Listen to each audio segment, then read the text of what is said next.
Take a moment and look at your arm. Go ahead, really look at it. Notice the skin, smooth and exposed, maybe with a light dusting of barely visible hair, thin enough that you can see every vein, every freckle, every subtle shift in color as blood moves beneath the surface. Now imagine that same arm covered in thick fur, dense enough to hide your skin entirely, coarse or soft, dark or light, but undeniably there. Strange, isn't it? Almost alien. And yet, that's exactly how nearly every other mammal on this planet looks. From the smallest mouse to the largest elephant, from sea lions in the ocean to bats in the sky, mammals wear their hair like a birthright, a fundamental feature as essential as warm blood or mother's milk. But not us, not humans.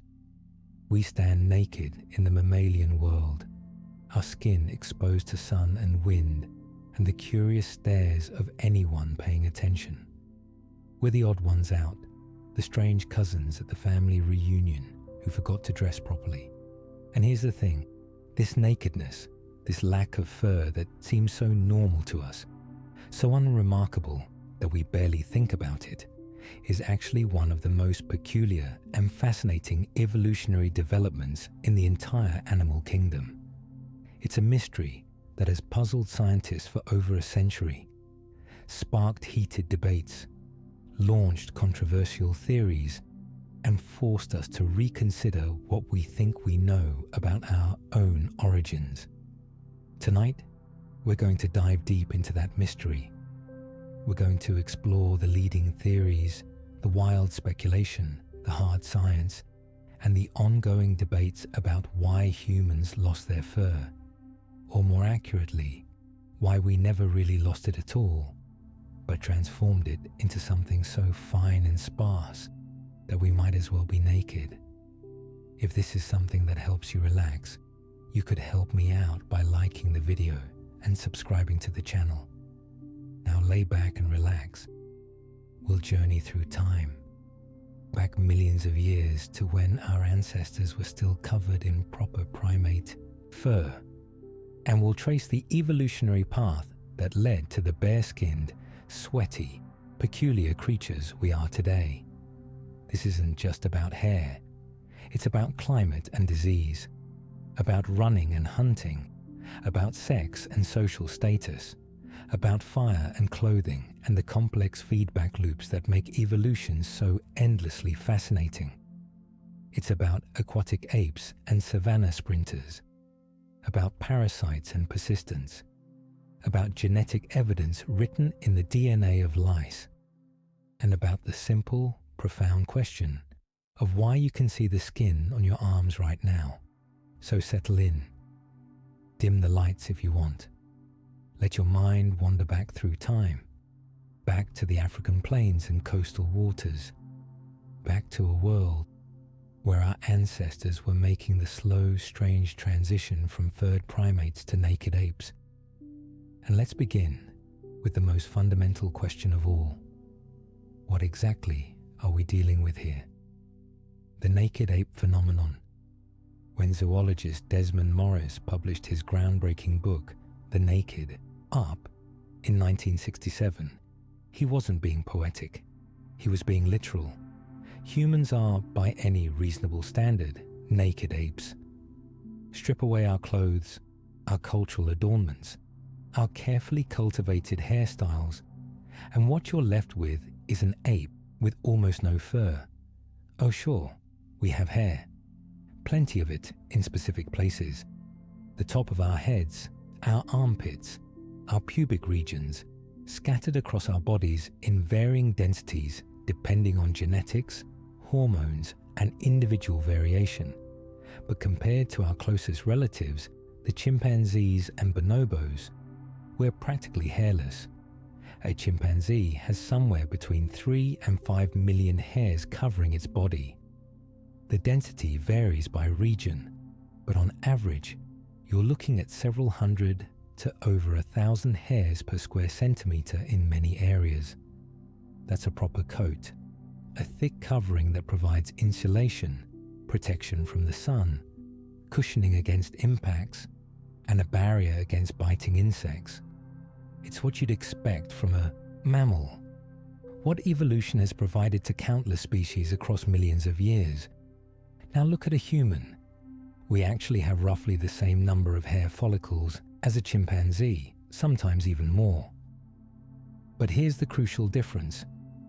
Most of our hair is vellus hair, the fine, short, barely pigmented stuff that covers most of our bodies. It's so thin and transparent that it's effectively invisible unless you're looking closely in good light. The technical term is glabrous, meaning smooth or hairless, though that's not quite accurate since the hair is there. It's just been reduced to near uselessness for insulation or protection. The hair we do notice, the terminal hair, is mostly restricted to specific regions. Our scalps maintain a thick growth, unusual among primates, and we'll talk about why later. After puberty, secondary sexual hair appears in the armpits, pubic region, and for many people, across the face, chest, legs, and arms in varying densities. But even this terminal body, hair is sparse compared to the full coat worn by other apes. Hold your arm next to a chimpanzee's arm, a thought experiment for most of you, I assume. And the difference is immediately, strikingly obvious. They're dressed. We're nude. This nakedness isn't just unusual among primates. It's rare across all mammals. When you survey the entire class Mammalia, the pattern is clear. Hair is standard issue. It's one of the defining characteristics that makes a mammal, along with mammary glands, 3 middle ear bones, and a neocortex. Hair provides insulation in cold environments, allowing mammals to maintain their body temperature. It offers protection from UV radiation, from abrasion, from insect bites. It can be used for display, like a lion's mane, or for camouflage, like a tiger's stripes, or for sensory purposes, like a cat's whiskers.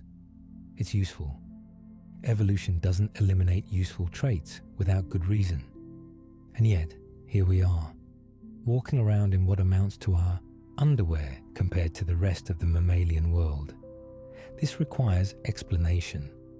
Something happened in our evolutionary history, some selection pressure or series of pressures that made fur less advantageous than bare skin. Or perhaps, and this is important, multiple things happened. Multiple pressures that all pushed in the same direction, creating a cascade of changes that resulted in the peculiar, naked creatures staring back at us from mirrors. Before we dive into the specific theories, we need to understand the timeline. When did humans lose their fur?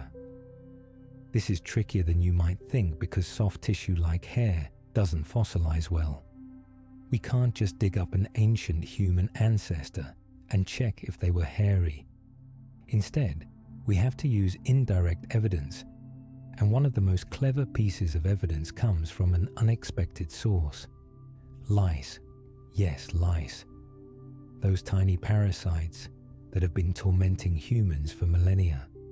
We have 3 species that specialize in human hosts: head lice that live in scalp hair, body lice that live in clothing, and pubic lice that live in, well, you can guess. Here's where it gets interesting. Genetic analysis of these lice species reveals when they diverge from each other, which tells us when their habitats became separate. Head lice and body lice are closely related, having split from a common ancestor relatively recently in evolutionary terms. Molecular studies published in scientific journals estimate the split occurred somewhere between 83,000 and 170,000 years ago, with most estimates centering around 170,000 years ago, based on molecular clock analysis. What does that tell us? Body lice can't survive on bare skin. They need clothing fibers to cling to. So when body lice diverged from head lice, That indicates humans started wearing clothing regularly around that time. And if we started wearing clothing around 170,000 years ago, this suggests we must have already been largely hairless before that point. Otherwise, body lice wouldn't have needed the alternative habitat that clothing provided. But that's not the full story. Pubic lice tell us something even more interesting. They're more distantly related to head and body lice, having diverged much earlier. Genetic evidence suggests pubic lice jumped to humans from gorillas approximately 3.3 million years ago, based on molecular phylogenetic studies. This likely happened through contact with gorilla nesting sites or through scavenging or butchering gorilla remains, not through, well, you can probably guess what people initially assumed. For this transfer to be successful, humans must have already had bare skin across most of their bodies, with the lice establishing themselves in the remaining patches of thick hair in the pubic region. 3.3 million years ago, our ancestors were likely Australopithecines, early hominins that were already walking upright but still had relatively small brains. The pubic lice evidence indicates that even at this early stage, the process of hair loss was already well underway, creating distinct islands of retained hair in what was becoming an increasingly bare-skinned body. So we're looking at a process that began at least 3.3 million years ago, based on the pubic lice evidence, and possibly earlier. This represents a gradual thinning and reduction of body hair that eventually left us in our current state. This wasn't a sudden change, not a single mutation that flipped a switch from furry to naked. It was a long, slow transformation, driven by selection pressures we're still working to fully understand, spanning millions of years of hominin evolution. And that brings us to the theories. Over the decades since scientists first seriously grappled with this question, numerous explanations have been proposed. Some have gained widespread acceptance, others remain controversial. A few have been largely discredited but still linger in popular imagination. We're going to explore the major contenders, examining the evidence for and against each, and hopefully by the end, you'll have a comprehensive understanding of why you're not furry right now. Let's start with the most widely accepted explanation, the theory that's taught in most anthropology textbooks and supported by a robust body of evidence. The savanna hypothesis and its close cousin, the thermoregulation theory. The savanna hypothesis picture Africa, not the Africa of today, with its complex mosaic of environments, but the Africa of 5 to 7 million years ago. The climate is changing. Global temperatures are dropping, causing a shift in weather patterns. The vast, continuous forests that once covered much of the continent are breaking up, fragmenting into smaller patches separated by increasingly large expanses of open woodland and grassland. The savanna is expanding, pushing back the trees, creating a new ecological stage on which evolution will write some of its most dramatic chapters. This is the world into which early hominins emerged. Our ancestors recently diverged from the lineage that would lead to chimpanzees and bonobos, found themselves adapting to these changing conditions. The forest, with its dense canopy and abundant fruit, was still accessible, but now there were opportunities in the open spaces too. Food sources spread across larger territories. Waterholes became critical gathering points, and predators, the big cats and hyenas and wild dogs, posed threats that required new strategies to avoid. The savanna hypothesis proposes that this environmental shift, this move from forest to open grassland, created the selection pressures that led to human hairlessness. it's a compelling argument that connects our unique morphology to a specific ecological context, and it's supported by the fact that many of our other unusual traits, bipedalism, large brains, complex social structures, also seem to have evolved during this same transition period. So how exactly does living on the savannah lead to hair loss? The answer lies in one of the most fundamental challenges facing any animal: thermoregulation. Maintaining the right body temperature is critical. Too hot, and proteins denature, cells die, organs fail. Too cold, and metabolic processes slow, muscles don't work properly, eventually leading to death. Mammals solve this problem through endothermy, generating heat internally through metabolism and regulating that heat through various mechanisms. Fur is typically part of that regulatory system, providing insulation that keeps heat in during cold periods. But what if your problem isn't staying warm? What if instead you're at risk of overheating?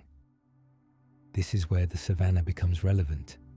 Open grasslands in tropical Africa are hot, very hot. During the day, temperatures can soar above 40 degrees Celsius. The sun beats down relentlessly with little shade available. And if you're an active animal, running, walking long distances, hunting, gathering, your muscles are generating additional heat on top of the ambient temperature. This creates a serious risk of hypothermia, overheating that can lead to heat stroke, organ damage, and death. Most savanna mammals deal with this through behavioral adaptations. They're active during the cooler hours of dawn and dusk, resting in whatever shade they can find during the heat of the day. But early humans seem to have done something different. We became active during the day, during the hottest hours, when other predators were resting. This is reflected in our physiology in multiple ways, and hair loss is one of them. Here's the logic. Fur provides insulation. That's great when you need to retain heat, but it's a liability when you need to dump heat. The thick coat that keeps a chimpanzee warm at night becomes a burden during the day, trapping heat against the skin and preventing efficient cooling. For an animal that's moving across open savanna during daylight hours, this is a problem. The solution? Lose the fur. But simply removing the insulation isn't enough. You need an alternative cooling mechanism, and humans developed one of the most effective in the animal kingdom: sweating. We're going to talk about this in much more detail later, but the basic idea is this. Humans have an exceptional number of eccrine sweat glands covering our bodies, somewhere between 2 and 4 million of them. These glands secrete watery sweat directly onto the skin surface. When that water evaporates, it absorbs heat, cooling the skin and the blood flowing through the capillaries near the surface. This cooled blood then circulates back through the body, lowering core temperature. This is evaporative cooling, and it's incredibly effective.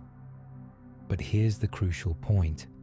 It only works well if the sweat can reach the skin surface and evaporate freely. Fur interferes with this process. It absorbs the sweat, holding it away from the skin, where it can't evaporate efficiently. It creates a humid microclimate against the skin that reduces the rate of evaporation. In essence, fur and eccrine sweating are incompatible. You can have one or the other, but having both is counterproductive. So according to the savanna hypothesis, early humans evolved to be active during the day on the open plains, possibly taking advantage of the fact that other predators were less active during these hours. This created selection pressure for better cooling mechanisms. Those individuals who had less body hair and more sweat glands could stay active longer without overheating. They could walk farther in search of food, run longer distances when necessary, and avoid the worst of the midday heat through physiological adaptation rather than behavioral retreat. Over generations, these traits became more pronounced, eventually resulting in the nearly naked, profusely sweating humans we are today. There's a lot of supporting evidence for this theory. First, the timing matches up reasonably well. The expansion of savanna habitats in Africa correlates with the emergence of early hominins. Second, hairlessness is associated with other adaptations that make sense in this context. Our bipedal locomotion, for instance, is less efficient than quadrupedal movement in some ways, but it has a significant advantage in heat management. By standing upright, we expose less surface area to direct sunlight. The top of the head and shoulders receive the most intense radiation, while the rest of the body is somewhat shielded. Combine this with hairlessness and sweating, and you have a very effective heat management system. Third, experimental evidence supports the idea. Studies have shown that hairless sweating humans can indeed maintain activity levels in hot conditions that would incapacitate other primates. We can walk and run in the midday sun when chimpanzees would be forced to rest. This would have been a significant advantage in an environment where food and water sources were spread out and required travel to reach. Fourth, the distribution of retained hair on human bodies makes sense in this context. We kept thick hair on our heads, which are exposed to the most direct sunlight. This head hair acts as a sunshade and insulator against radiative heat, protecting the brain, our most heat-sensitive organ. We also retain hair in the armpits and groin, areas where sweat glands are particularly concentrated, and where some hair might help with wicking sweat away from the skin or with reducing friction. But despite all this supporting evidence, the savanna hypothesis isn't without its problems and critics. One major challenge is that many savanna animals are quite hairy. Zebras, wildebeest, lions, elephants, they all live in the same hot, open environments, and they've retained their fur. Some have even evolved particularly shaggy coats. If hairlessness is such an advantage in the savanna, why didn't it evolve more widely? The counter-argument is that these animals have different lifestyles and different thermoregulatory strategies. They're not engaging in sustained endurance-based activity during the hottest parts of the day the way early humans apparently did. They also have different body sizes, different metabolic rates, and different evolutionary histories. Evolution doesn't always arrive at the same solution even when facing similar problems. Another criticism is that the savanna wasn't uniformly hot.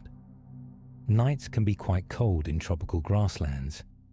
Early humans, now lacking fur, would have been vulnerable to hypothermia during these cold periods. How did they cope? The usual answer involves behavioral adaptations like huddling together, seeking shelter, and eventually the use of fire and clothing.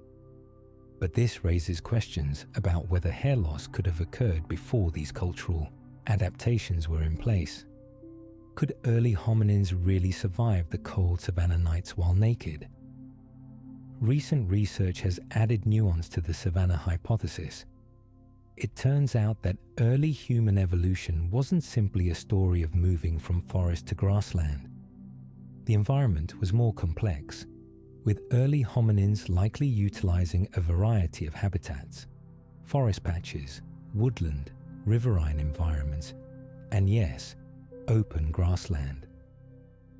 This mosaic habitat use suggests that thermoregulation pressures might have been more variable than the simple savanna hypothesis suggests.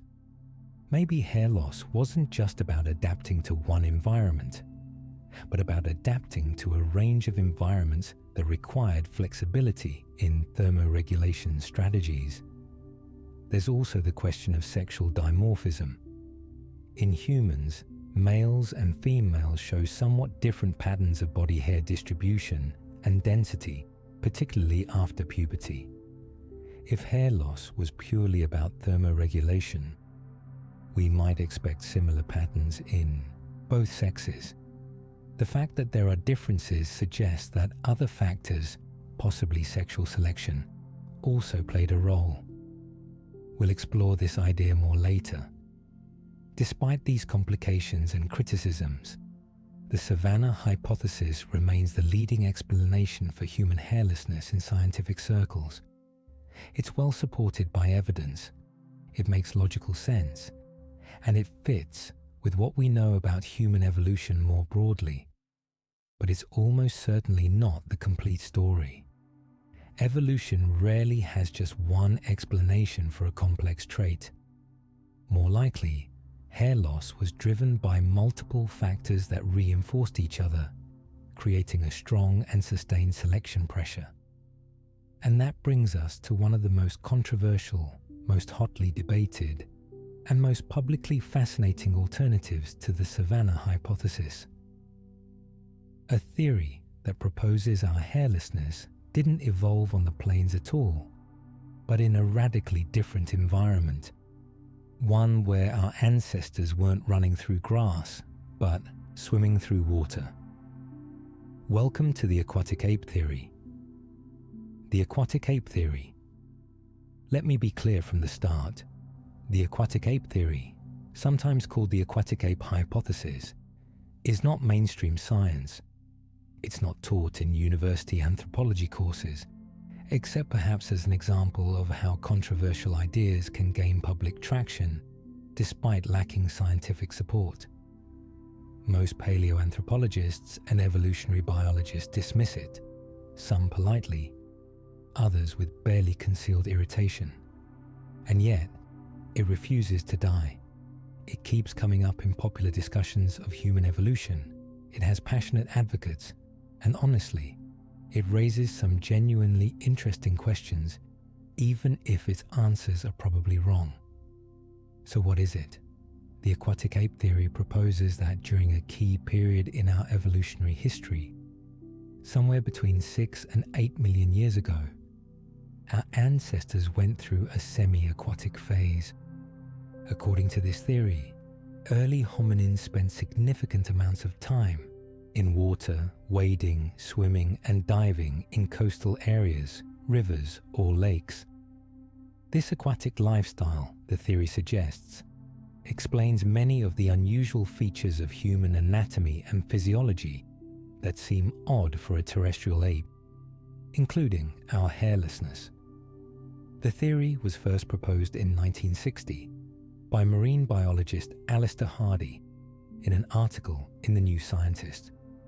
It was later popularized by writer Elaine Morgan in a series of books starting with The Descent of Woman in 1972.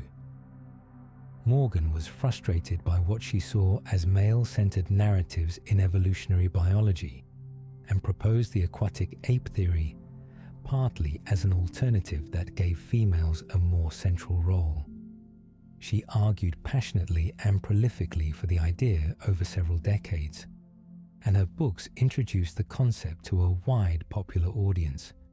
So what's the logic? Aquatic ape proponents point to a suite of human characteristics that they argue are better explained by an aquatic phase than by the standard savanna hypothesis. Let's go through the main ones. First, hairlessness itself. Aquatic mammals, whales, dolphins, manatees are typically hairless or have greatly reduced hair. The theory suggests that our ancestors lost their fur for the same reason these marine mammals did, to reduce drag in water and improve swimming efficiency.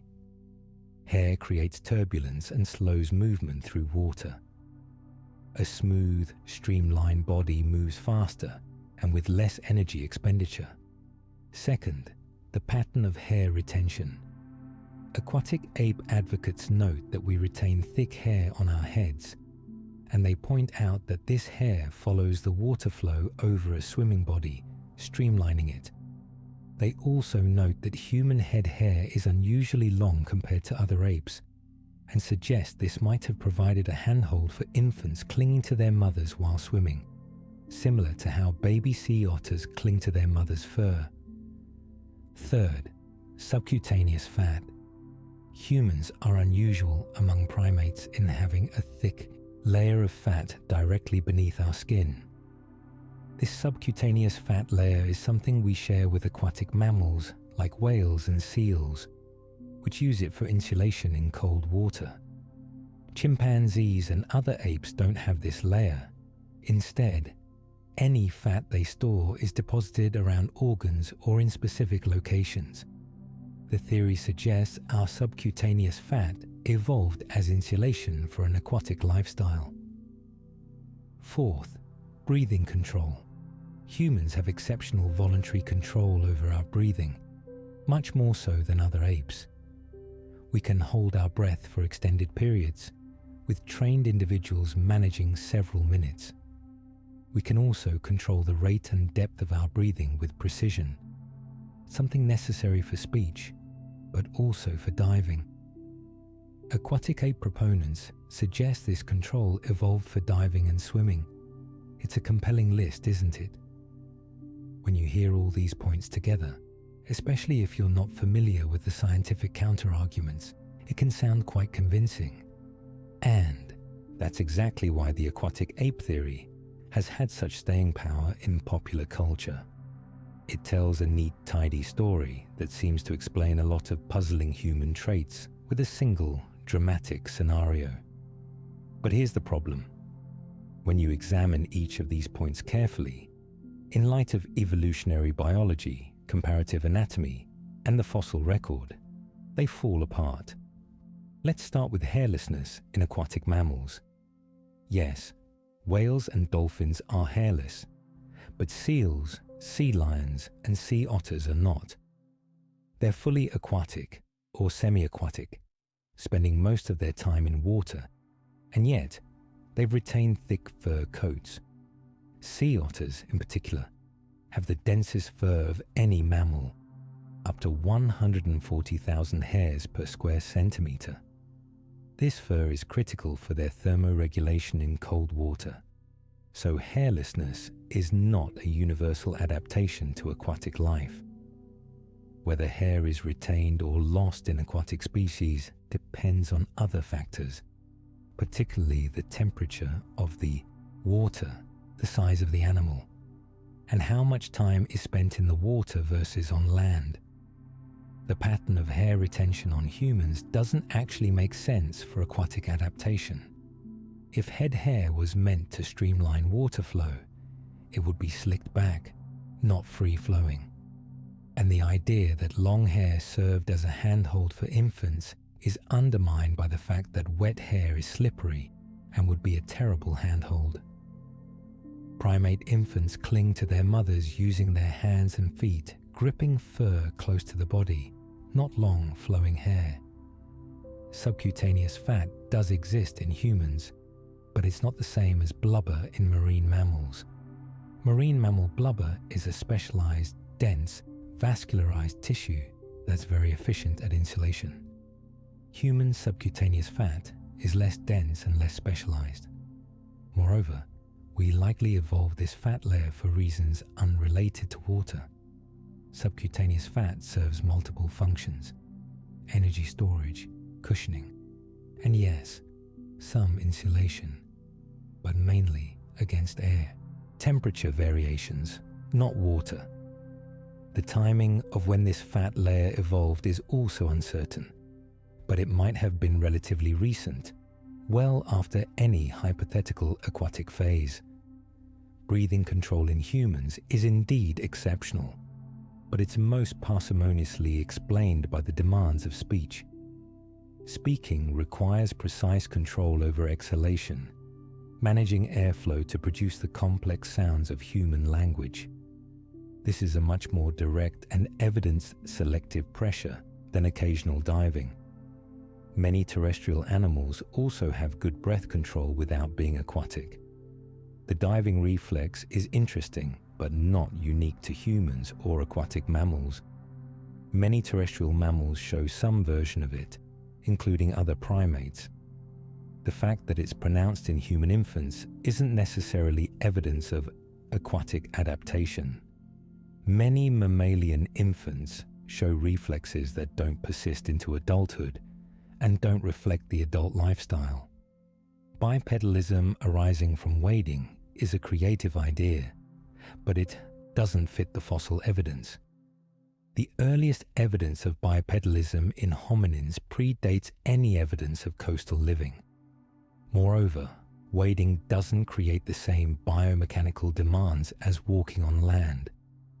If bipedalism evolved for wading, we'd expect different hip, knee, and foot structures than what we actually see in early hominins. Our bipedalism is clearly optimized for terrestrial locomotion, not wading. The descended larynx argument is particularly weak. First, not all aquatic mammals have descended larynxes. In fact, most don't. Second, the human descended larynx is convincingly explained by the requirements of speech. Third, if a descended larynx was an aquatic adaptation to keep water out, it's a poor one since it actually makes us more vulnerable to choking on liquid. And as for human affinity for water, this is pure speculation without evidentiary support. Many terrestrial species are attracted to water for obvious reasons: drinking, cooling, food sources, without needing an aquatic evolutionary phase to explain it. Beyond these specific counter-arguments, there are bigger problems with the aquatic ape theory. First, there's no fossil evidence for it. None. We have no fossils of early hominins in coastal or aquatic contexts that would support a semi-aquatic lifestyle. We have no anatomical features in the fossil record that are unambiguously aquatic adaptations. The fossils we do have show creatures adapted for terrestrial bipedalism and life in mixed woodland and grassland environments. Second, the theory requires a specific scenario that's not supported by geological or paleo-environmental evidence. Where exactly were these aquatic environments? When exactly did this aquatic phase occur? How long did it last? The theory is vague on these critical details, and when specific proposals are made, they don't align with what we know about African geography and climate during the relevant time periods. Third, the theory misunderstands how evolution works. It assumes that if a trait exists in aquatic animals, then any other animal with that trait must have an aquatic origin. But evolution is more complex than that. Traits can evolve for entirely different reasons in different lineages, a phenomenon called convergent evolution. Hairlessness in whales evolved to reduce drag in water, where these animals spend their entire lives. Hairlessness in humans, as we'll explore, appears to have evolved for completely different reasons related to terrestrial life in hot climates. The fact that both groups are hairless doesn't mean the trait evolved for the same purpose or through the same selective pressures. Fourth, the aquatic ape theory often relies on what's called the argument from incredulity. It says things like, how else could you explain this trait? The answer is often, quite easily with standard evolutionary theory. The fact that a layperson finds a trait puzzling doesn't mean it's actually unexplained or that mainstream science is ignoring it. Most of the traits cited by aquatic ape proponents have perfectly good explanations within the standard savanna thermoregulation framework, or as side effects of other adaptations. So why does the aquatic ape theory persist despite being rejected by experts? Several reasons. First, it's a good story. It's dramatic, it's different, and it challenges the establishment narrative. people like underdogs and controversial ideas. Second, Elaine Morgan was a talented writer who presented the theory compellingly. Her books are readable and persuasive if you don't have the background to evaluate the claims critically. Third, the theory appeals to certain biases. Morgan framed it partly as a feminist alternative to male-dominated narratives, which gave it political resonance. Fourth, the internet and popular media love controversy, and the aquatic ape theory generates clicks and discussion. But despite its popular appeal, the scientific community has thoroughly evaluated and rejected the aquatic ape theory. It's not a case of closed-minded scientists refusing to consider alternatives. It's a case of a theory that doesn't fit the evidence and isn't needed to explain what we observe.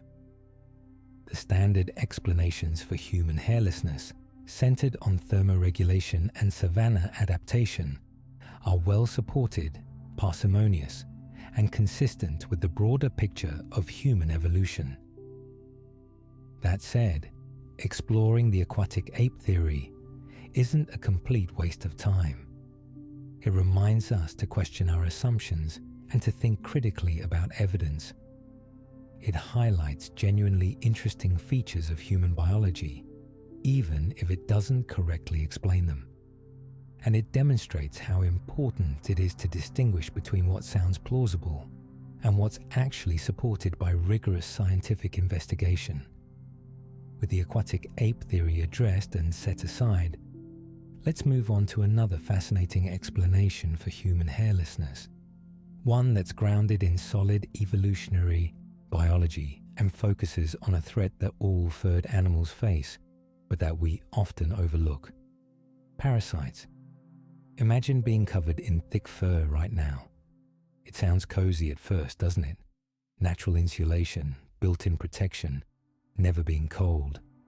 But now imagine you can't take it off. Ever. You can't wash it properly. You can't treat it with shampoo or conditioner or anti-parasite medications. It's just there constantly, getting dirty, collecting debris, trapping moisture against your skin, and perhaps most importantly, providing habitat for thousands, maybe millions, of tiny creatures that want to make their home in your hair and feed on your blood. Welcome to the reality of being a furred mammal. For all the advantages that fur provides, it comes with a serious downside. It's a habitat, an ecosystem unto itself, teeming with life that the host animal usually wishes wasn't there. Lice, fleas, ticks, mites, and various other ectoparasites make their living in the fur of mammals, and they can cause problems ranging from mild annoyance to serious disease and death. This is the foundation of the parasite hypothesis, also called the hygiene hypothesis or the ectoparasite hypothesis, which proposes that humans lost their fur primarily to reduce the burden of these parasitic invaders. This theory has gained considerable traction in recent decades, and unlike the aquatic ape theory, it's taken seriously by evolutionary biologists and anthropologists. It's based on solid principles of evolutionary biology, supported by comparative evidence, and makes testable predictions. Let's explore it in detail. The basic logic is straightforward. Ectoparasites, organisms that live on the outside of their host, are a constant threat to furred mammals. These parasites cause irritation, blood loss, disease transmission, and can significantly impact fitness, meaning survival and reproductive success. Different species have evolved different strategies to cope with parasites. Some animals groom extensively, spending hours each day removing parasites from their fur and the fur of their social partners. Primates are champions of this behavior, with grooming serving both hygienic and social functions. Other animals have developed chemical defenses, skin secretions that repel or kill parasites. Some have symbiotic relationships with birds that pick parasites from their fur or skin. But what if there was a more radical solution? What if you could eliminate the parasite's habitat entirely? This is what the parasite hypothesis suggests humans did. By losing our fur, we made ourselves less attractive to ectoparasites. Many of these parasites are specifically adapted to live in hair. They cling to shafts, lay eggs in fur, and can't survive well on bare skin. No fur means no habitat, or at least a drastically reduced habitat, which means fewer parasites. The hypothesis was most fully developed by researchers including Mark Pagel and Walter Bodmer, who published a paper in 2003 arguing that hairlessness evolved primarily as a defense against ectoparasites and the diseases they carry. They pointed out that ectoparasites are not just annoying, they're vectors for serious diseases. Lice can carry typhus, fleas can carry plague, ticks can carry Lyme disease and numerous other pathogens. Mites can cause skin infections and allergic reactions. In social primates living in groups, where close contact facilitates parasite transmission, the burden can become severe. The paper also noted that early humans were living in circumstances that would have increased parasite loads. As hominins became more terrestrial, spending more time on the ground and less time in trees, they would have encountered different parasites, particularly those associated with ground-dwelling mammals and those lurking in savanna grasses. As group sizes increased and humans began living in more permanent settlements, even simple ones, the opportunity for parasite transmission would have multiplied. Parasites thrive in crowded conditions where hosts are in constant close contact. Under these circumstances, any mutation that reduced hair coverage might have been strongly selected for. Individuals with less body hair would have fewer parasites, would suffer less from the diseases these parasites carried, and would be healthier and more attractive as mates. Over time, the genes for reduced hairiness would spread through the population. But the parasite hypothesis goes beyond just disease avoidance. It also connects to sexual selection, and this is where things get really interesting. In many species, parasite resistance is an indicator of genetic quality and immune system function. Individuals who can maintain good health despite parasite exposure are demonstrating their fitness. Visual cues of health become important in mate choice. For furred animals, assessing health can be difficult because the fur obscures the skin. You can't see if someone has skin lesions, infections, or other signs of disease. But with bare skin, these cues become immediately visible. You can see skin color, which indicates blood flow and oxygenation. You can see skin condition, whether it's clear or blemished, smooth or rough. You can see any rashes, sores, or discolorations that might indicate disease. In other words, bare skin makes health status transparent, allowing potential mates to assess quality more accurately. This leads to a feedback loop. If bare skin allows better assessment of health, then individuals who are healthy will prefer to be seen clearly because their good condition will attract mates. Meanwhile, mates preferentially select partners with visible indicators of health. This creates sexual selection pressure for bare skin, which reinforces the hygiene benefits of hairlessness. The two pressures, disease avoidance and sexual selection, work together to drive the evolution of hairlessness. There's another aspect to this too. Visible skin allows for new forms of social signaling. Humans can blush, something that's only visible on bare skin and primarily on the face, neck, and chest. Blushing is thought to be an honest signal of emotional state, particularly embarrassment or shame, and might function in complex social dynamics. We can also display other emotional states through skin color changes, flushing when angry, paling when frightened, looking flushed or wan, depending on health status. None of this would be possible with fur covering.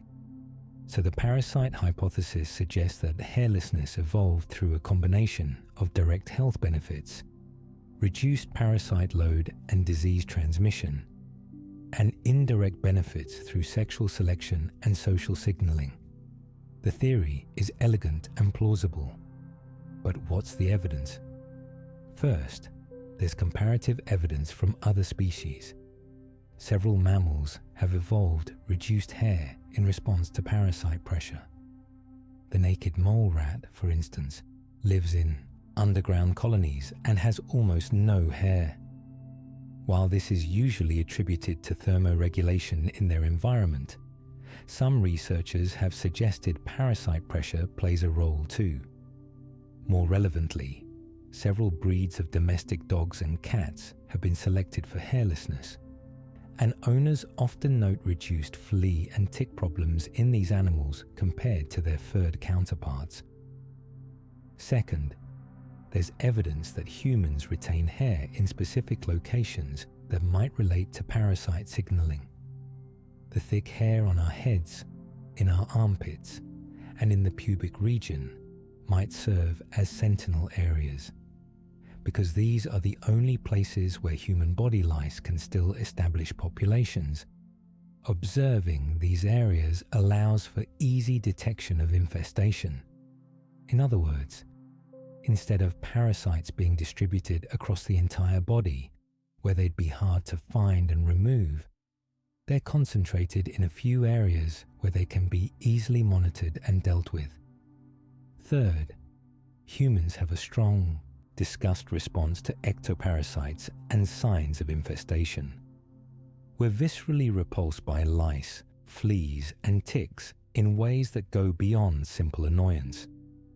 This disgust likely evolved as a motivator for parasite avoidance and removal, and it makes sense that it would be particularly strong in a species that evolved hairlessness specifically to avoid these parasites.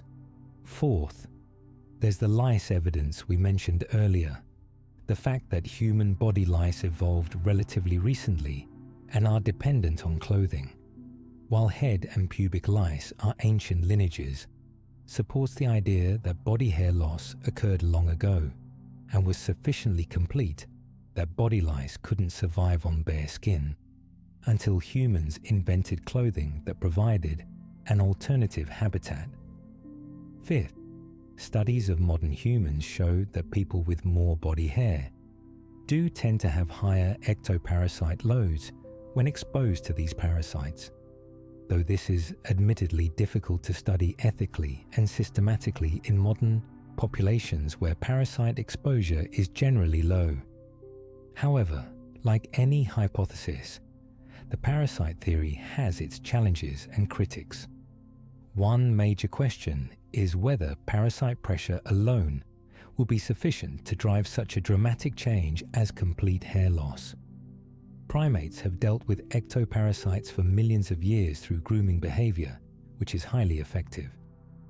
Social grooming not only removes parasites, but also strengthens social bonds.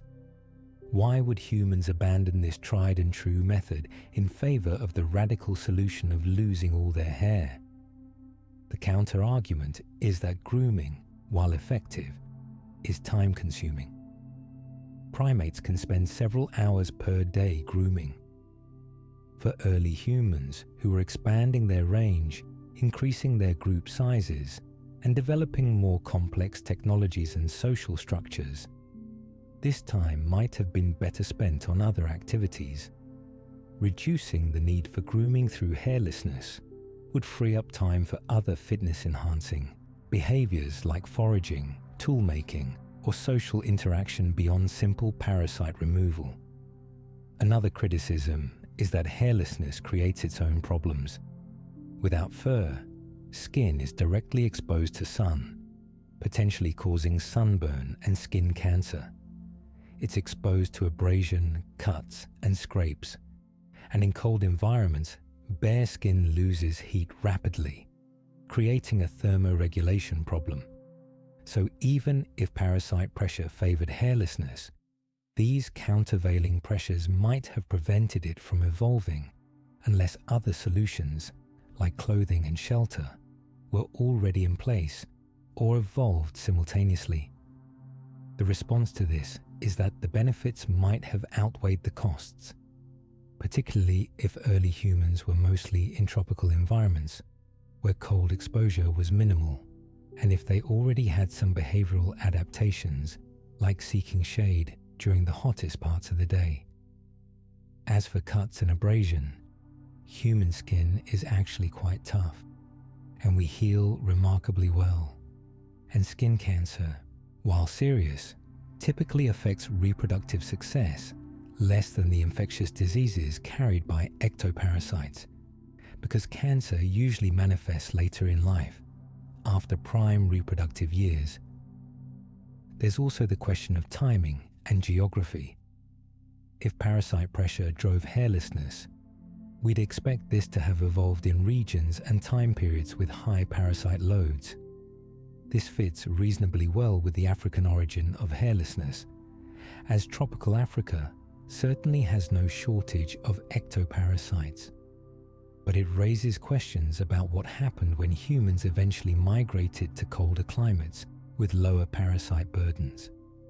Why didn't hairiness re-evolve in these populations? The answer probably involves genetic constraints. The length of time humans have been in these environments is relatively short in evolutionary terms, and cultural adaptations like clothing, which removed the selection pressure that might have favored regaining fur. One fascinating aspect of the parasite hypothesis is that it can work in concert with the thermoregulation hypothesis, rather than competing with it. These aren't mutually exclusive explanations. It's entirely possible that both parasite pressure and thermoregulation needs contributed to hair loss, reinforcing each other. An individual with less hair would benefit from both reduced parasite load and improved cooling, a double advantage that would strongly favor the hairless phenotype. In fact, this is probably the most sophisticated view of human hair loss. Not that it evolved for a single reason, but that multiple selection pressures all pointed in the same direction, creating a strong and consistent evolutionary push toward hairlessness. Parasite avoidance, thermoregulation, sexual selection, and possibly other factors we haven't even considered all work together. This brings up an important principle in evolutionary biology. Complex traits rarely have simple single causes. Evolution is messy. It's influenced by multiple pressures simultaneously, by trade-offs between different needs, by historical contingency and genetic constraints, by random drift and founder effects. The question, why did humans lose their fur, might not have a single answer. It might have several answers, all true to different degrees, all contributing to the overall evolutionary trajectory. With that in mind, let's turn to another crucial piece of the puzzle, one that's closely related to thermoregulation, but deserves its own detailed examination: the connection between hairlessness, sweating, and one of the most remarkable capabilities of the human body, endurance running. Thermoregulation and endurance running. There's a moment in human prehistory, hard to pinpoint exactly, but sometime between 2 and 3 million years ago, when our ancestors made a crucial discovery. They realized, perhaps not consciously at first, that they had a superpower. They couldn't run as fast as the antelopes they hunted. They couldn't match the acceleration of a fleeing gazelle or the top speed of a wildebeest. But they could do something else, something that, in the right circumstances, was just as deadly. They could run for hours. This is the foundation of the endurance running hypothesis, a theory that connects human hairlessness, our exceptional sweating ability, and our unique capability for long-distance running. It was most fully developed by biologists Dennis Bramble and Daniel Lieberman in a 2004 paper that sent ripples through the field of paleoanthropology. The basic idea is this: humans evolved to be persistence hunters, using our endurance to chase prey until it collapsed from exhaustion, and hairlessness was a critical adaptation that made this strategy possible. Let's start with the running itself. Humans are not fast runners compared to most mammals.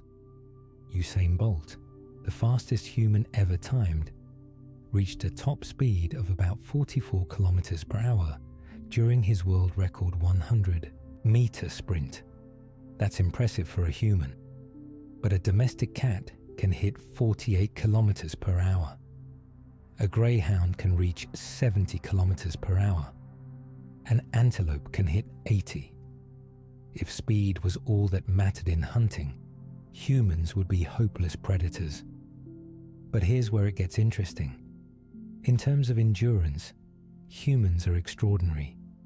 Trained human runners can maintain a pace for hours that would cause most mammals to overheat and collapse. In ultra-marathons, races of 100 kilometers or more, humans can outperform horses over long distances, especially in hot conditions. There are documented cases of persistence hunters in Africa and elsewhere running down animals that are much faster over short distances by simply following them relentlessly until the animal can no longer continue. How is this possible? The answer lies in thermoregulation. Running generates heat, a lot of it. Muscles are only about 25% efficient, meaning that for every 4 units of chemical energy burned, only 1 is converted to mechanical work. The other 3 become heat. During intense exercise, this can produce enough heat to raise body temperature by 1 degree Celsius every 5 to 7 minutes, if not dissipated. Without effective cooling, this would quickly lead to hypothermia and death.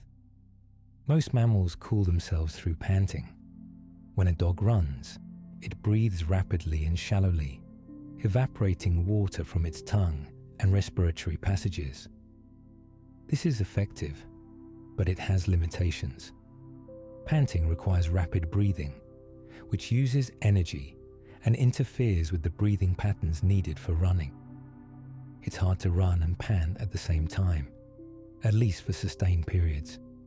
Most mammals can sprint and then pant, or they can trot slowly while panting, but they can't maintain a fast run while panting effectively.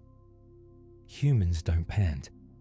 Instead, we sweat, and not just a little. Under hot conditions during heavy exercise, humans can produce up to 2 liters of sweat per hour. That's an extraordinary rate, far higher than any other primate and matched by very few mammals. Each gram of sweat that evaporates removes about 2,400 joules of heat from the body.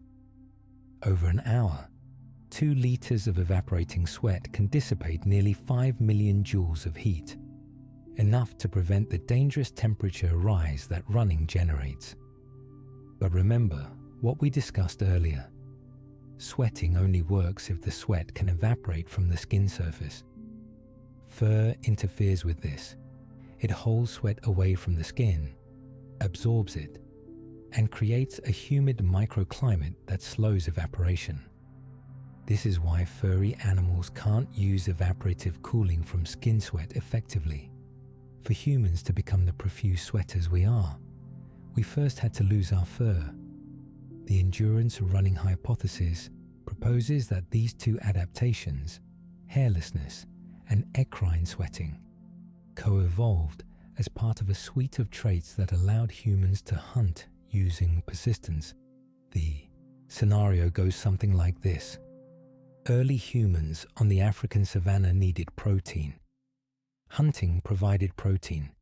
But how do you hunt when you're slower than your prey and lack the sharp teeth and claws of predators? You use tools, yes, but even with spears or throwing rocks, you first have to get close to the animal, and most prey species are wary and fast. But prey animals, while fast, have poor endurance in hot conditions. They rely on panting for cooling, which means they can't maintain a sprint for very long. A gazelle can outrun a human easily, but only for a few hundred meters. After that, it needs to stop and rest, panting heavily to cool down. If a human pursues the gazelle, tracking it even after it's run away, the animal will have to run again, and eventually, after repeated sprints separated by inadequate cooling periods, the animal will overheat. Its muscles will fail, it will collapse, and the human hunter can approach and kill it with simple weapons. This is called persistence hunting or endurance hunting, and it's been documented in modern hunter-gatherer societies in Africa. The San people of the Kalahari, for instance, have been observed hunting this way. A hunter will track an animal, often a kudu or an eland. In the heat of the day, he'll keep the animal moving, not allowing it adequate time to cool down. After several hours, sometimes 6 or more, the animal will collapse from heat exhaustion. The hunter can then approach and kill it, sometimes with nothing more than a spear thrust or even by hand. This strategy only works because of human physiological adaptations. First, bipedalism. Running upright is more efficient than quadrupedal running over long distances. It uses less energy per kilometer, and it exposes less body surface to direct sunlight. Second, long legs and efficient biomechanics. Humans have relatively long legs for our body size, with particular modifications to the Achilles tendon, foot arches, and leg bones that make us efficient distance runners. Third, the ability to carry water. Humans can carry containers, allowing us to rehydrate during a hunt while the prey cannot. Fourth, tracking skills and cognitive abilities that allow us to follow animals even when we can't see them, reading signs and predicting movements. But above all, thermoregulation.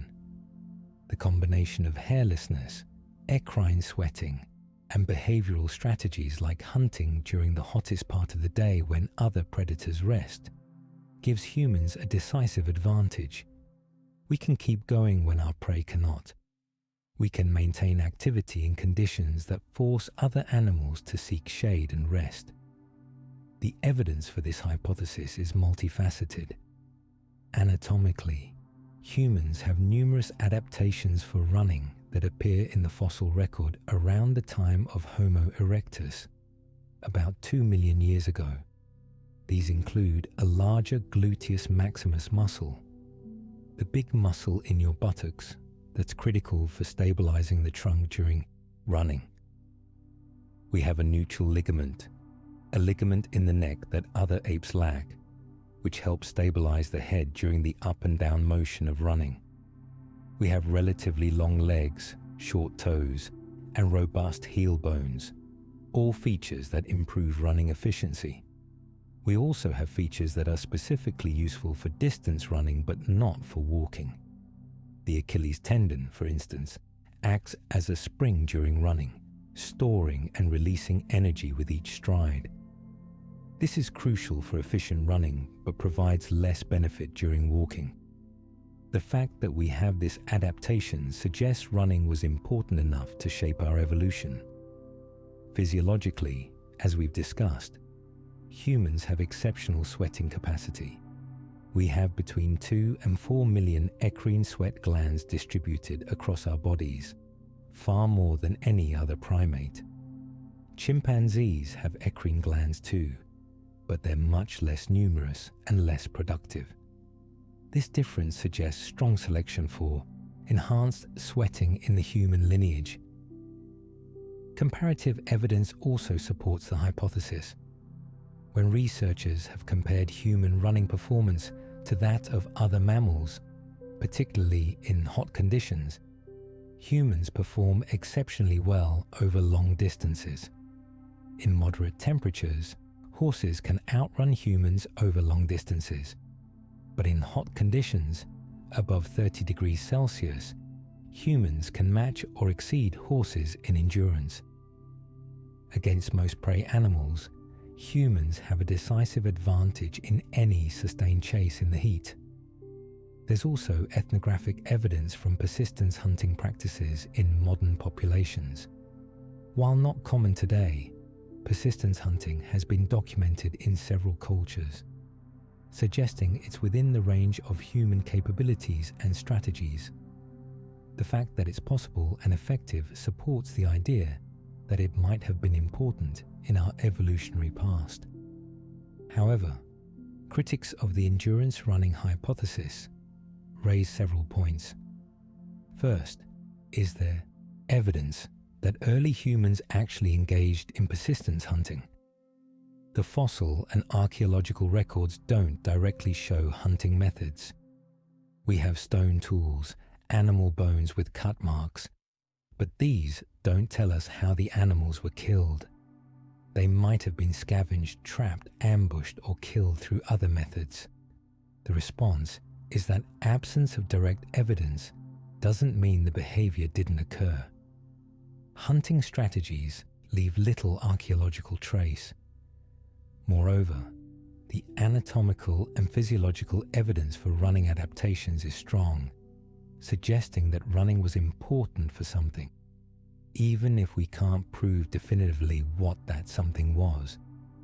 Second, critics point out that persistence hunting is risky and energy intensive.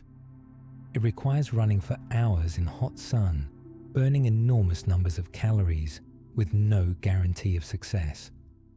Is this really a viable hunting strategy, or is it an occasional desperation tactic? The counter-argument is that the payoff, when successful, a large animal full of meat and fat, would be substantial enough to justify the risk. Moreover, humans likely used multiple hunting strategies depending on circumstances, with persistence hunting being one tool in the toolkit. Third, some researchers argue that the running adaptations might have evolved for other reasons. Long-distance travel, for instance, between food sources or waterholes, might have created similar selection pressures without requiring actual running. Scavenging, getting to carcasses quickly before other scavengers, might have favored endurance running, or the adaptations might be side effects of other changes, like bipedalism, rather than direct adaptations for running. These are valid points, and they remind us that evolutionary hypotheses are difficult to prove definitively when dealing with behaviors that don't fossilize. But the weight of evidence, anatomical, physiological, and comparative, strongly suggests that endurance running was important in human evolution, and that hairlessness and sweating were key adaptations that made this possible. There's one more aspect worth considering. The endurance running hypothesis doesn't just explain hairlessness, it also helps explain the pattern of hair retention. We kept hair on our heads, and this makes perfect sense for a diurnal, upright runner on the savanna. The head is the highest point of the body and receives the most direct sunlight. Brain tissue is extremely sensitive to temperature. Keeping thick insulating hair on the head protects the brain from radiative heating, while the bare skin on the rest of the body facilitates cooling.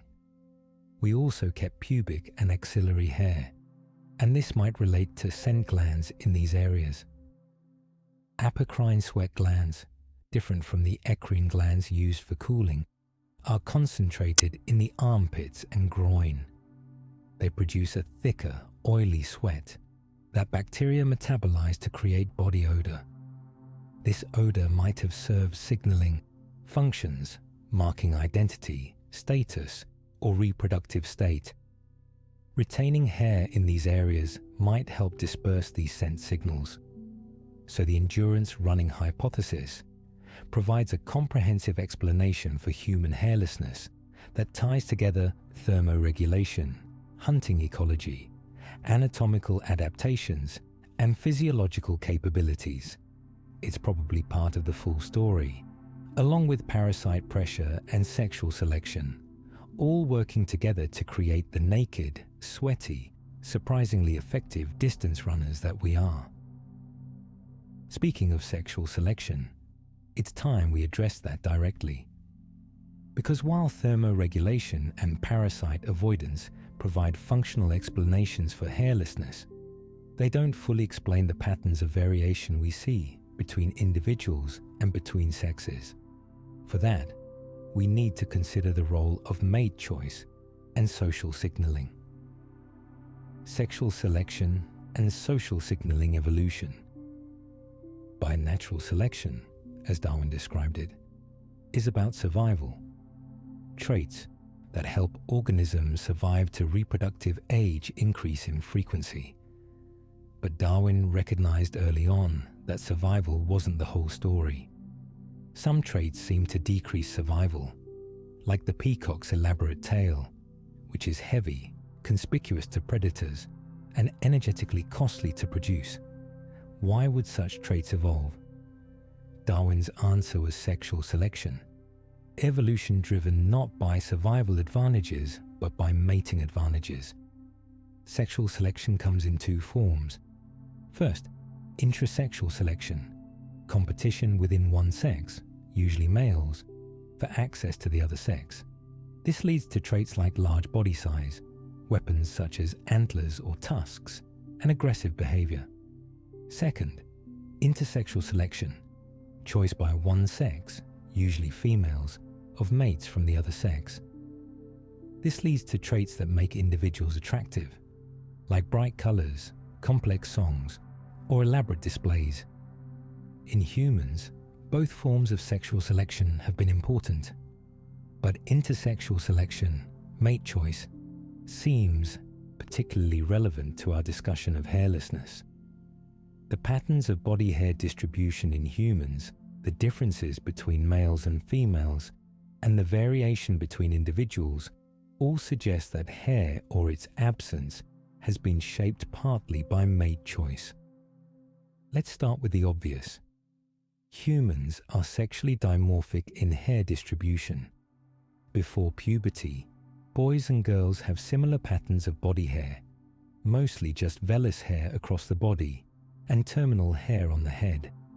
But after puberty, under the influence of hormones, particularly androgens, patterns diverge.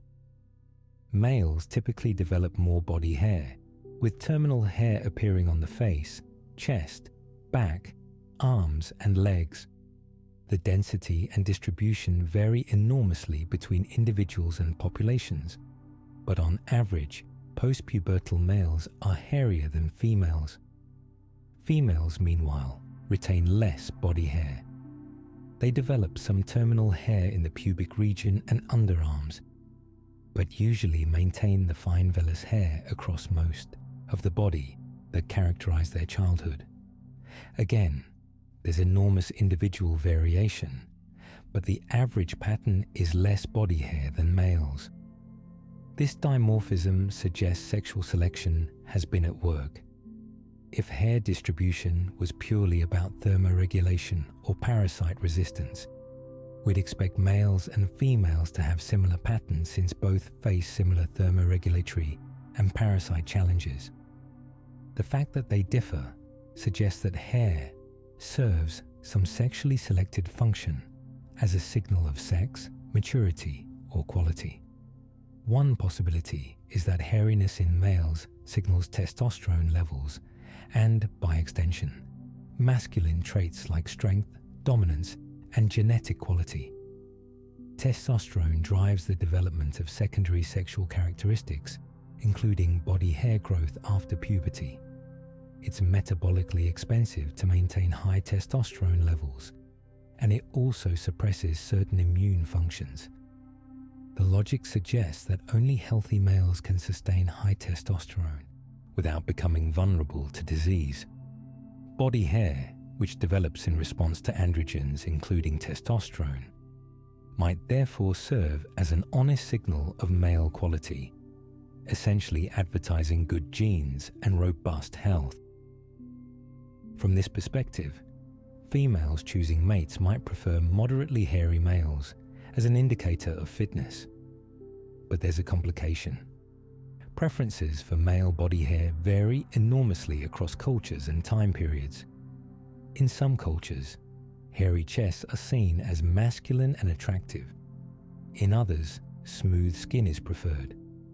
This cultural variation suggests that while body hair might be influenced by sexual selection, the direction of selection is flexible and influenced by cultural factors rather than fixed by biology. For females, the pattern is different. Reduced body hair seems to be preferred across many cultures, though again, with significant variation. One hypothesis that's been proposed by various researchers suggests that female hairlessness might signal youth and fertility. In humans, visible body hair increases after puberty, so relatively less body hair could potentially signal a younger individual, someone with more reproductive years ahead. From an evolutionary perspective, this could have created selection pressure for females to maintain less body hair, or for males to prefer females with less body hair, as an indicator of reproductive potential. However, this explanation is controversial and potentially problematic. It edges towards suggesting evolution has wired men to prefer juvenescent features, which has uncomfortable implications. Moreover, it doesn't account for the fact that adult women, even those at peak reproductive age, have less body hair than prepubescent children in some areas like the pubic region, which contradicts the juvenescence hypothesis. An alternative explanation focuses on visible health signals. As we discussed in the parasite hypothesis section, bare skin makes health status visible. Smooth, clear, evenly colored skin signals health and absence of disease. Skin conditions, rashes, lesions, or discoloration signal illness or parasite infestation. In a species where skin is visible, sexual selection might favor traits that enhance visibility of these health cues. This could work in both directions. Males might prefer females with clear, healthy-looking skin, which is easier to assess when unobscured by hair. Females might prefer males who appear healthy, again assessed through skin condition where visible. This creates selection pressure for both sexes to have less body hair, but perhaps stronger pressure in females if, as seems to be the case across many species, females are more choosy about mates than males. There's another fascinating possibility related to skin color and emotional displays. Bare skin allows for blushing, flushing, and visible changes in skin tone that signal emotional state.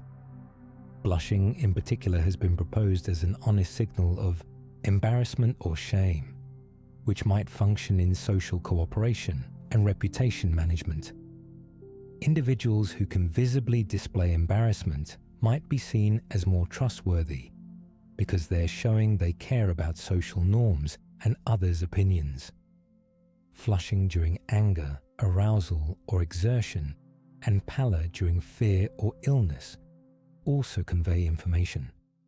In a highly social species where cooperation and social standing are crucial to survival and reproduction, these signals might have been valuable enough to create selection pressure for visible skin, and visible skin requires reduced hair. Then there's the question of head hair. Why do humans retain such thick, long-growing hair on our heads when we've lost it everywhere else? Moreover, Why is head hair sexual dimorphic, with women on average maintaining longer hair than men? And why do patterns of male baldness exist? Head hair likely has multiple functions. As we've discussed, it provides protection from solar radiation, crucial for a diurnal, upright primate. But it also seems to function in display and signaling. Long, healthy hair requires good nutrition and health to maintain. Hair grows slowly, about 15 centimeters per year. A woman with hip-length hair has been growing that hair for several years, and its condition reflects her health over that entire period. Shiny, thick, long hair signals good health and genetic quality. Dull, brittle, or thin hair signals poor nutrition or illness. This might explain why female head hair tends to be longer, and why male hair length preferences are influenced by cultural factors. In many cultures, long female hair is considered attractive, possibly because it's an honest signal of sustained health. Male head hair patterns are more variable, and interestingly, male pattern baldness, despite seeming like a negative trait, is quite common. About half of men experience some degree of hair loss by age 50. Why hasn't evolution eliminated male pattern baldness? One possibility is that it's genetically linked to traits that are beneficial, like the same testosterone sensitivity that promotes muscle growth might also promote hair loss. Another possibility is that baldness actually serves a signaling function. It's correlated with age and maturity, so balding men might be signaling experience and status. In some cultures, baldness is associated with wisdom and authority. If females sometimes prefer older, established males for their resources and status, mild selection against baldness might be balanced by selection for the correlated traits. Facial hair in males is another sexually dimorphic trait. Beards are entirely absent in children and women, but common in adult males. They're testosterone dependent and serve as a clear signal of biological maleness. Beards have been proposed to function in multiple ways, as signals of dominance and aggression to other males, making the face appear larger and more intimidating, as signals of maturity and status to potential mates, or simply as indicators of testosterone levels and genetic quality. Cultural preferences for facial hair vary widely, from clean-shaven to fully bearded, suggesting that while beards might be a biological signal, their interpretation is heavily cultural. This is a common theme in human evolution. Biology provides the raw material, but culture shapes how that material is interpreted and valued. Sexual selection on body hair might also interact with social and cultural factors in feedback loops. If a culture develops a preference for less body hair, individuals might begin removing body hair through plucking, shaving, or other means. This creates social pressure for hairlessness that reinforces any biological trend in that direction. Conversely, if hairy individuals are preferred, social status and mating success might accrue to those with more body hair, creating selection pressure that reinforces hairiness in subsequent generations. The key insight is that sexual selection doesn't work in isolation. It's influenced by ecological factors, by social structure, by cultural norms, and by the complex interplay between biological signals and their cultural interpretations. Human hairlessness, or at least the specific patterns of hair retention and loss we see, is likely the result of sexual selection, working alongside natural selection for thermoregulation and parasite resistance. All these factors, cooling needs, parasite pressure, running adaptations, mate choice, and social signaling, were operating simultaneously in our evolutionary history. They weren't isolated pressures acting one at a time. They were interconnected, each influencing the others, creating a complex selective landscape that pushed humans toward our current state of hairlessness. And there's one more factor we haven't fully explored yet, perhaps the most uniquely human factor of all. Culture itself, particularly the mastery of fire and the invention of clothing, might have both resulted from and accelerated our hairlessness. Let's explore that next. Picture a group of early humans huddled around a fire as the sun sets over the African savanna. The temperature drops rapidly, as it does in these open environments, where there's nothing to trap the day's warmth. Without fire, without clothing, these naked apes would be shivering, burning precious calories to maintain body temperature, vulnerable to hypothermia as the night wears on. But they have fire. They've managed to keep it burning, fed with dry grass and branches, and now they sit close to it, warming their hands, feeling the heat radiating against their bare skin. Some might drape themselves with animal hides, crude garments that provide insulation their own bodies no longer generate. This is a scene that has played out countless times over hundreds of thousands of years, and it reveals something crucial about human evolution. We didn't just lose our fur and then figure out how to survive without it. The process was likely more complex, with cultural innovations like fire and clothing enabling hairlessness, which in turn made these technologies more valuable, creating a feedback loop that accelerated both biological and cultural evolution. The relationship between hairlessness and cultural adaptation is one of the most fascinating aspects of human evolution. It demonstrates how biological evolution and cultural evolution can interact, each influencing the other in ways that are difficult to disentangle. This is sometimes called gene-culture coevolution or biocultural evolution, and it's a hallmark of the human species.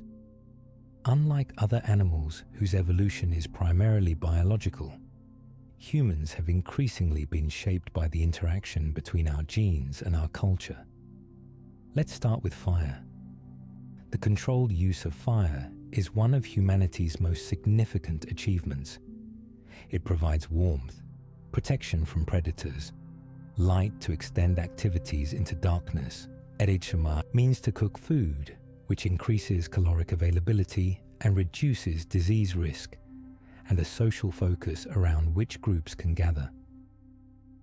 The question of when humans first began controlling fire has been actively debated, with evidence becoming clearer in recent years.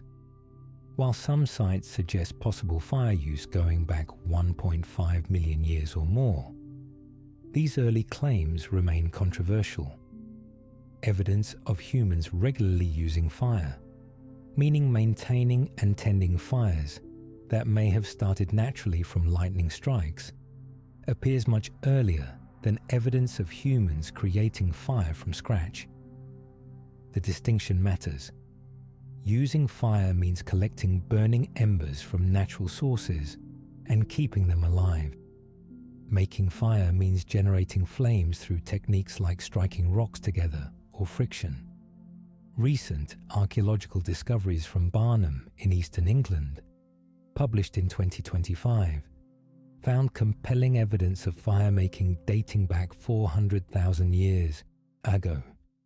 Researchers discovered fragments of iron pyrite, a mineral that creates sparks when struck with flint, alongside hearths showing repeated heating to over 700 degrees Celsius.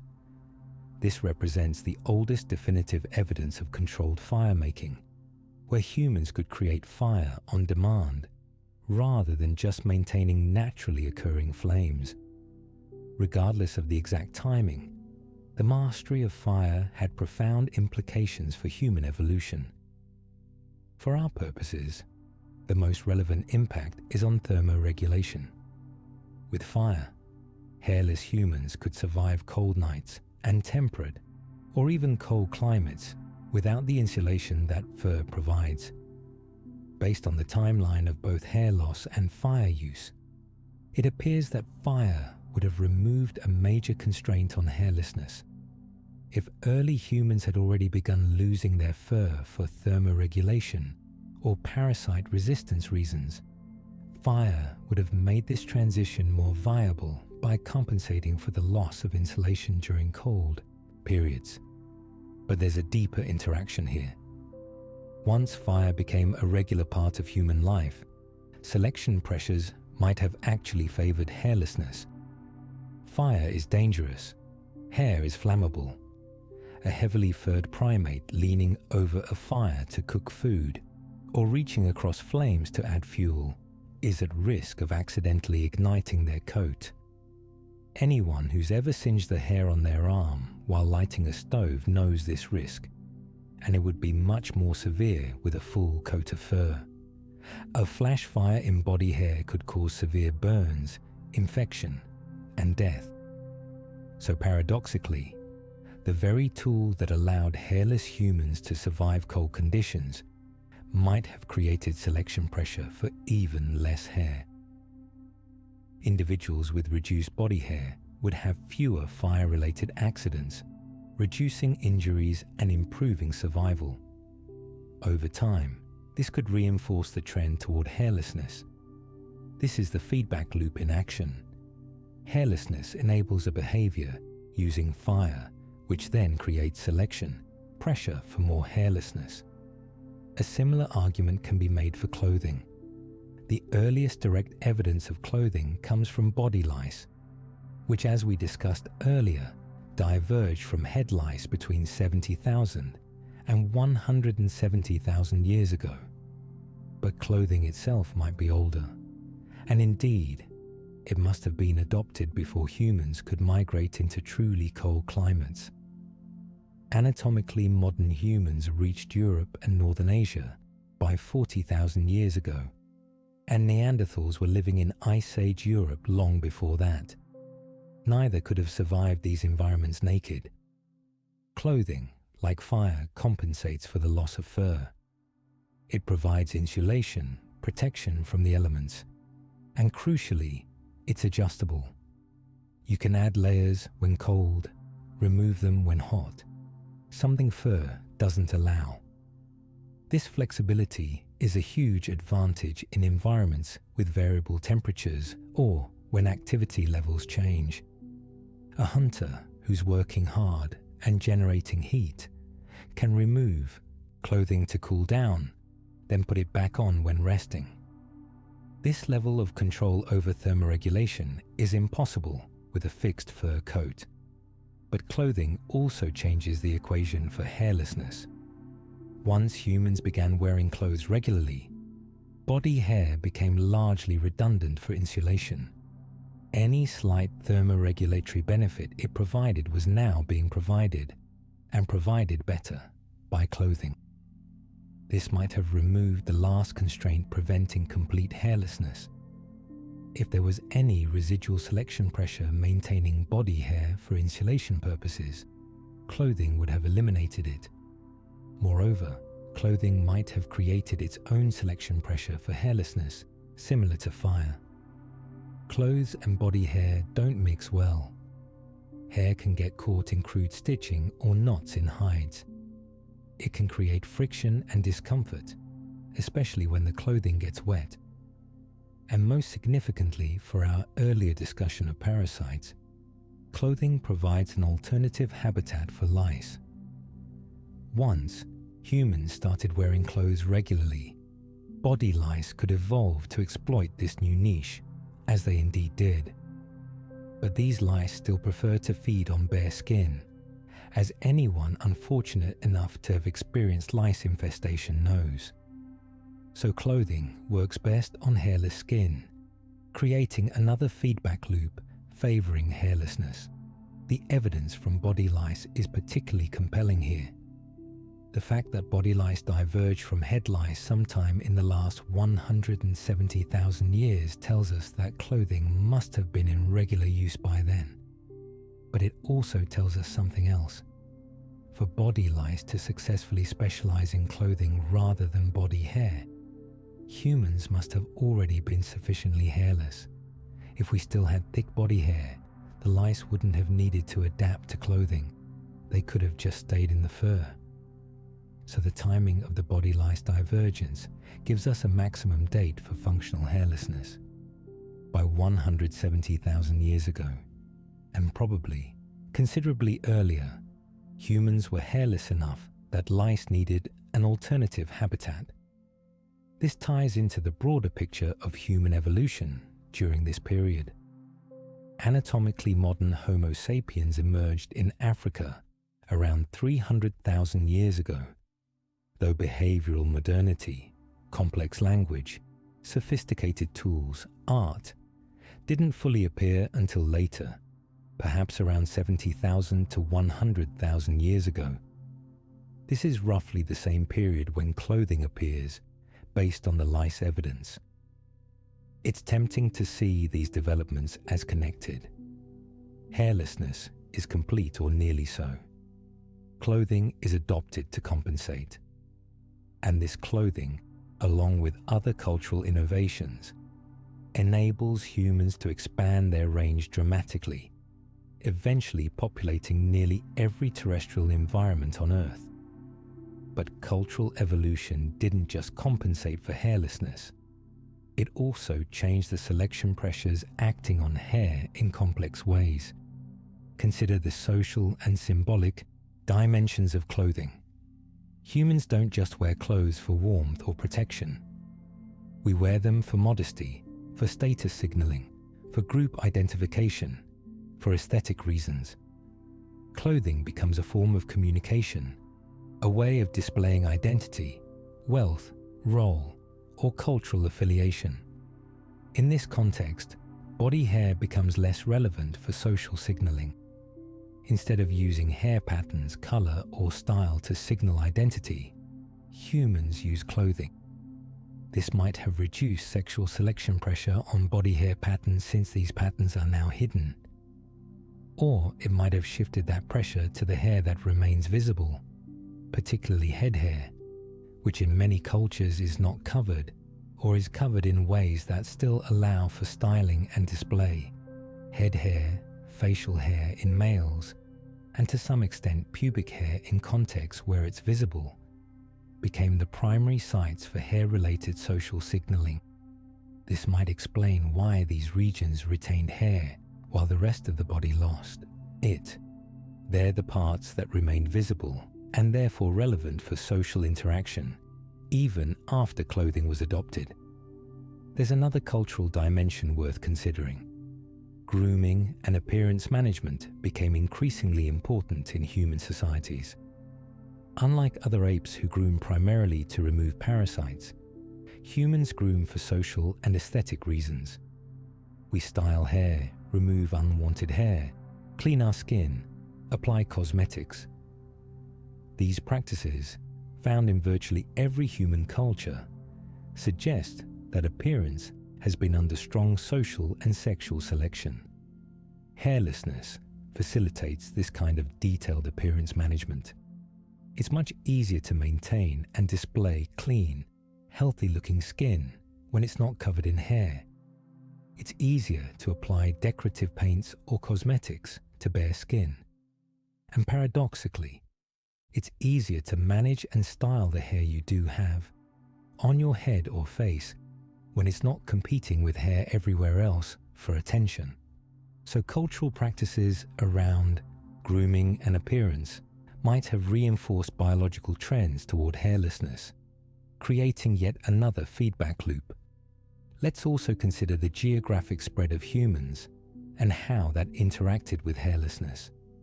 As humans migrated out of Africa into different climates, you might expect local adaptation to occur. Populations in cold climates might be expected to regain some body hair for insulation, while populations in hot climates might become even more hairless. But this hasn't happened, or at least not to a significant degree. While there is some population variation in body hair density and distribution, with some populations being on average hairier than others, all human populations are fundamentally hairless compared to other apes. No population has re-evolved a proper fur coat despite tens of thousands of years in environments where fur would seem advantageous. Why not? The answer is probably twofold. First, the genetic changes underlying hairlessness might be difficult to reverse. Evolution doesn't run backward easily. Once gene variants for reduced hair became fixed in the population, regaining functional fur would require new mutations and strong selection pressure. Given the relatively short time period humans have been in cold climates in evolutionary terms, and the small population sizes in some of these regions, the necessary mutations might not have occurred or spread. Second, and more importantly, cultural adaptations removed the selection pressure that would drive re-evolution of fur. Why evolve fur over tens of thousands of years when you can make clothing in a few hours? Once humans had fire, clothing, and shelter, the biological need for fur was eliminated. Cultural evolution was simply faster and more flexible than biological evolution, so it won. This is a profound lesson about human evolution more broadly. Once culture became sophisticated enough, biological evolution became less important for adaptation. We don't evolve new, anatomical features to survive in new environments. We invent new technologies, but culture isn't a complete replacement for biology. Our hairlessness still affects us in ways both obvious and subtle. In tropical climates, hairlessness is still advantageous for cooling, just as the savanna hypothesis suggests. But in cold climates, humans are dependent on cultural innovations for survival. Lose your clothing in freezing conditions, and you'll die within hours, something a properly furred animal wouldn't face. This dependency creates its own selection pressures, favoring intelligence, memory, planning skills, and social cooperation, all necessary for maintaining cultural knowledge and technologies. There's one more cultural dimension we haven't fully explored, the realm of aesthetics and preferences. Human cultures have widely varying attitudes toward body hair. Some cultures prize hairlessness and invest significant effort in hair removal. Ancient Egyptians, both male and female, practiced extensive hair removal, even shaving their heads and wearing wigs for social occasions. Romans also practiced hair removal, considering excessive body hair unrefined. Many modern Western cultures, particularly for women, have strong norms favoring hairlessness on legs, underarms, and other areas. Other cultures have different norms. Some value facial hair on men as a sign of maturity and wisdom. Some have more relaxed attitudes about body hair generally. These cultural variations suggest that while our biology provides the baseline, a relatively hairless body with variable retention in specific areas, culture significantly shapes how we perceive and manage the hair we have. These cultural practices can even create microevolutionary pressures. If a culture strongly prefers hairless partners, individuals with naturally less body hair might have higher reproductive success over generations, gradually shifting the population toward less hair. Conversely, cultures that value hairiness might shift in the other direction. Over long time scales, this could lead to population differences in hair patterns, which we do see to some extent in human populations today.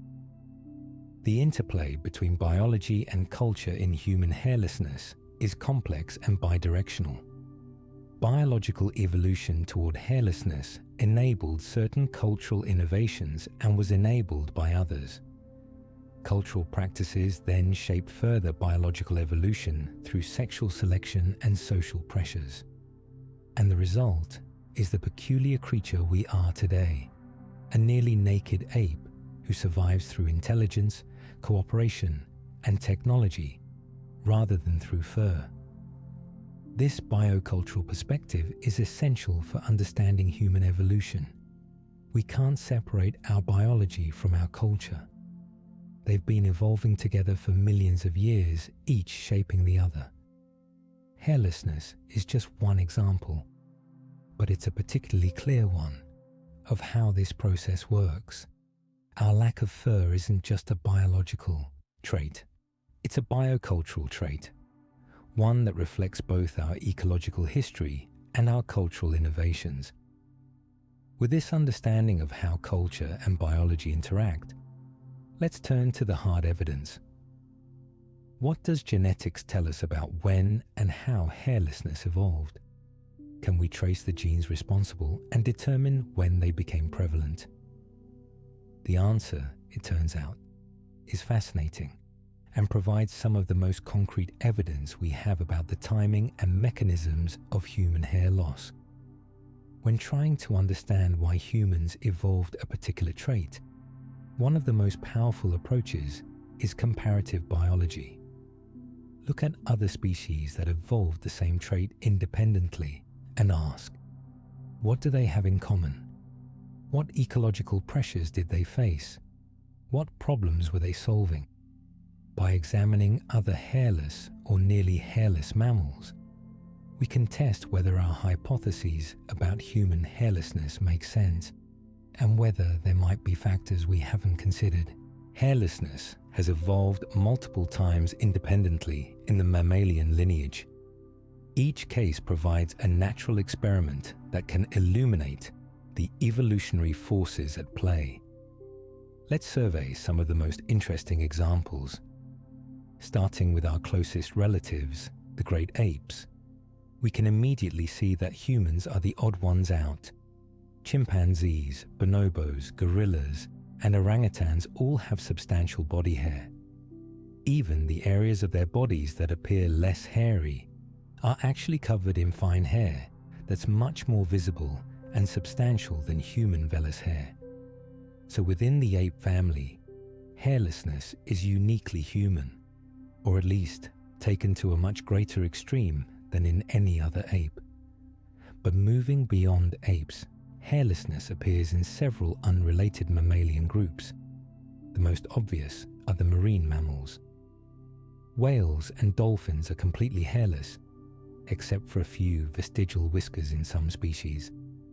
Dugongs and manatees, the sea cows, are similarly nearly hairless. These animals live their entire lives in water, and their hairlessness is clearly an adaptation to aquatic life, reducing drag and improving swimming efficiency. In cold waters, these animals have evolved blubber, a thick layer of specialized fat that provides insulation that hair cannot in water. However, not all aquatic mammals are hairless.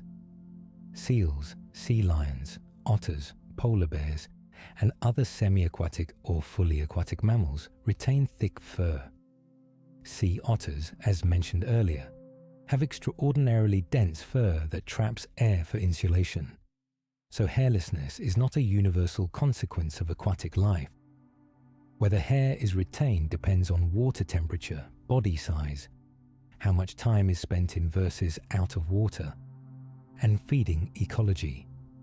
The lesson here is that hairlessness in whales and dolphins doesn't support the aquatic ape theory for humans by simple analogy.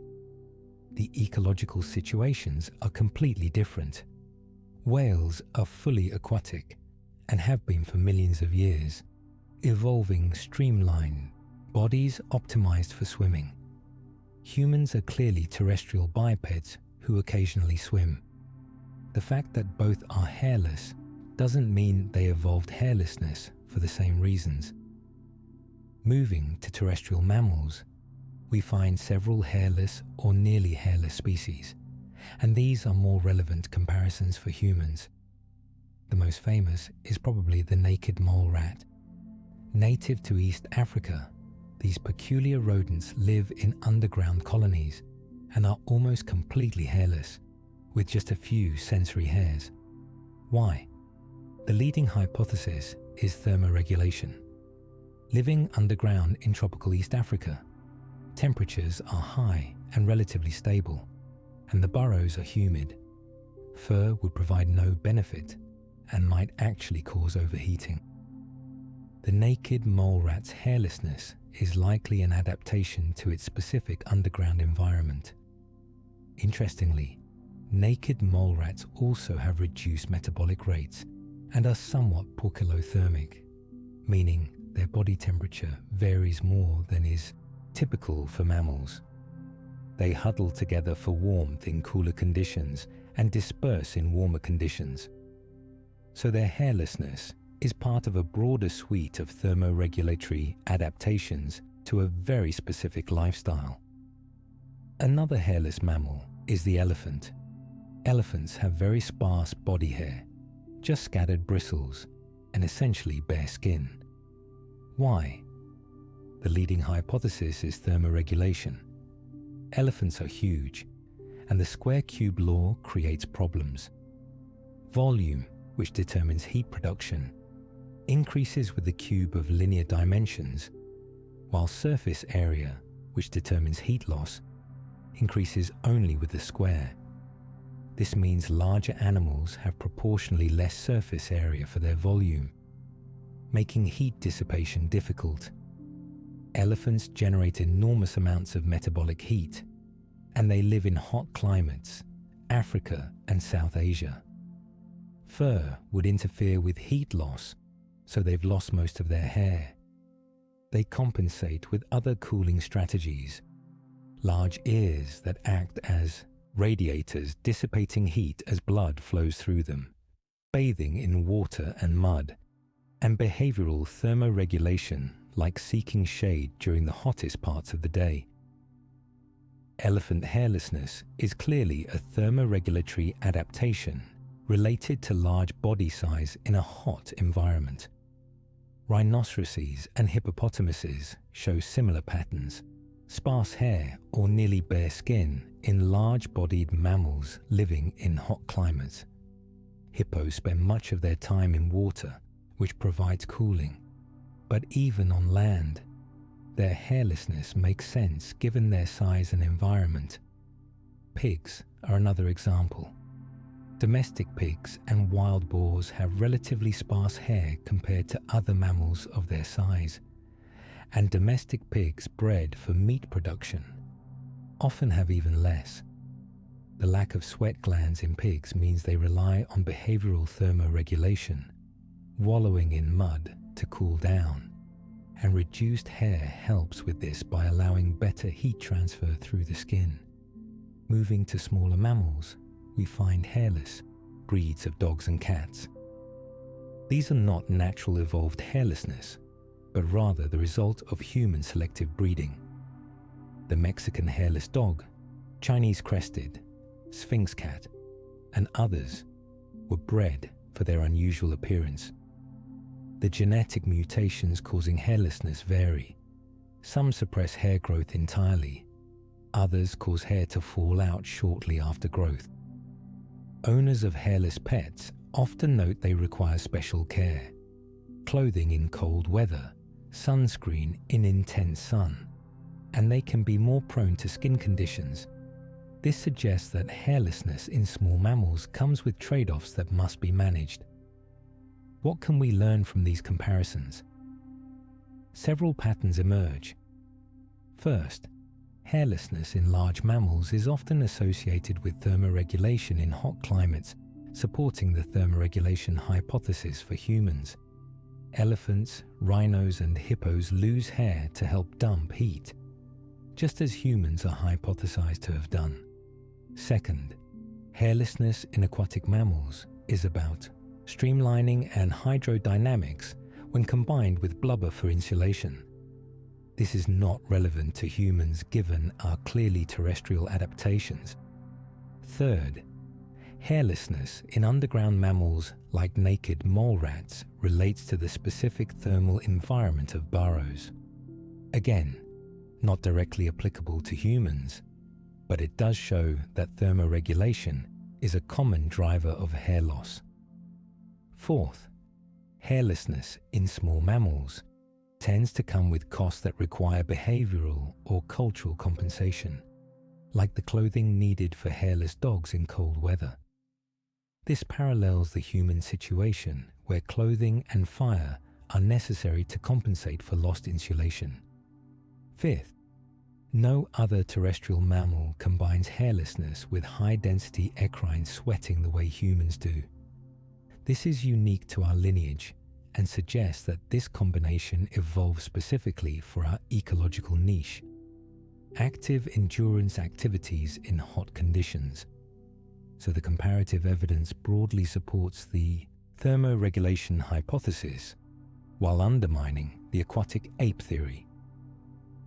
Terrestrial mammals in hot climates lose hair for cooling. Fully aquatic mammals lose hair for streamlining. Humans are terrestrial mammals, so the thermoregulatory explanation makes more sense. The comparative evidence, taken together, supports a multifactorial explanation for human hairlessness. Thermoregulation in hot climates, similar to elephants and rhinos.